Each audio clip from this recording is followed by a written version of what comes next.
मैं आप सभी का दोस्त गुरुकांत स्वागत करता हूं आपके अपने YouTube channel excellence update for year में। दोस्तों, जैसे कि आप सब लोग जानते होंगे कि आजकल हमारे किसान भाई पूरे देश में विरोध कर रहे हैं 3 कानून का जो हमारी सरकार ने नए बनाए हैं। तो आप सब लोग सोचते होंगे कि ये 3 कानून क्या है और ये क्यों इतनी ज्यादा चर्चा में है और इनका इतना विरोध क्यों हो रहा है। तो चलिए मैं आपको आज की वीडियो में उसके बारे में बताऊंगा।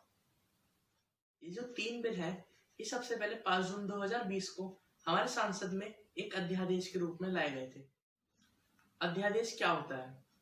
अध्यादेश का मतलब कि जब हमारी सरकार को लगता है कि अब किसी चीज पे कानून बनाना चाहिए तो वो एक अध्यादेश हमारे संसद में बिल के रूप में देते हैं, और जब वो बिल लोकसभा या राज्यसभा से पास होके और उस पर राष्ट्रपति साइन कर देते हैं तो वह कानून के रूप में हमारी जनता में लागू किया जाता है। तो ऐसे ही ये 3 अध्यादेश भी पास होकर कानून बनकर हमारी जनता के बीच लागू हो चुके हैं।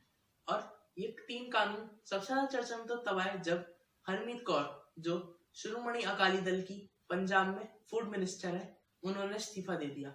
शिरोमणि अकाली दल जो कि बीजेपी का एक सहयोगी दल है, इन दोनों दलों ने साथ मिलकर पंजाब में सरकार बना रखी है। तो चलिए अब मैं आपको इन 3 कानूनों के बारे में बताऊं। इनमें से सबसे पहले एक्ट है, उसका नाम है the farmer produce trade and commerce act.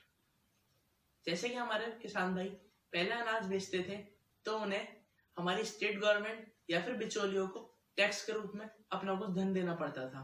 जैसे कि अगर हम एग्जाम्पल लें पंजाब का, तो वहां पे 8.5% स्टेट गवर्नमेंट को टैक्स। इस कानून के अंतर्गत अगर वो एपीएमसी या सरकारी मंडियों के अलावा कहीं और भी अनाज बेचते हैं तो उन्हें कोई टैक्स के रूप में अपना धन नहीं देना पड़ेगा।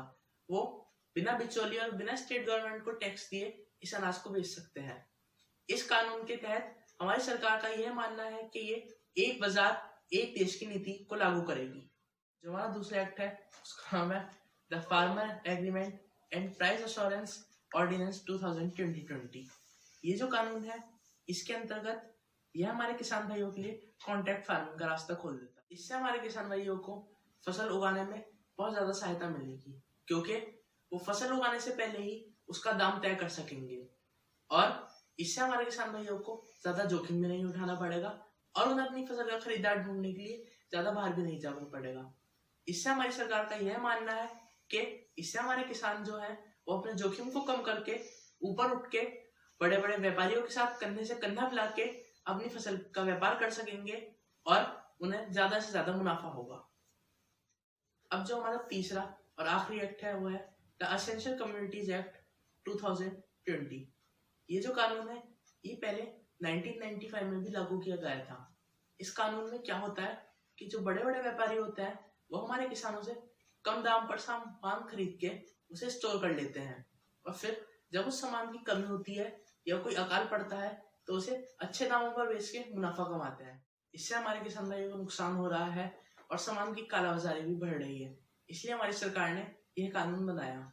लेकिन अब जब हमारी सरकार यह देख रही है कि सामान की उत्पत्ति बहुत ज्यादा हो रही है तो उन्होंने इस कानून में कुछ बदलाव करने का सोचा है, और जो कि हमारे आवश्यक सामान है उसकी लिस्ट में से कुछ सामान को कम कर दिया गया है, जो कि अनाज, तेल या फिर और भी खाद्य। और ये सब चीजें जो है कोई आदमी सिर्फ किसी नेशनल इमरजेंसी या फिर आपातकालीन स्थिति में स्टोर कर सकता है।